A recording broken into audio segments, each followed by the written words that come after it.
Welcome to Chillin' 101. We hope this video helps. You need an active T-Mobile Hotspot allowance and a charged phone with a strong cellular signal.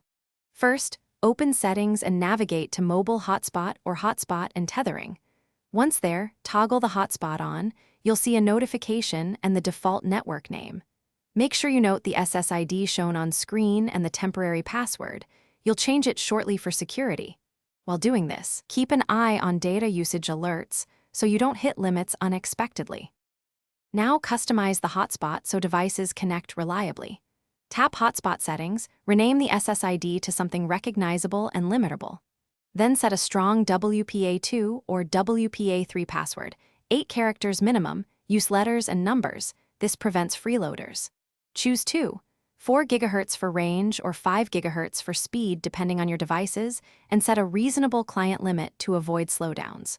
Once configured, save changes and confirm. With settings saved, connect your laptop or tablet by selecting the SSID and entering the password. You should get internet within seconds. Make sure to monitor data consumption and battery drain, enable power saving or plug into a charger during long sessions. If a device won't connect or there's no internet, restart the hotspot, toggle airplane mode for a quick reconnection, and check T-Mobile network status if problems persist. If you still can't connect, try forgetting the network on the client device and rejoin.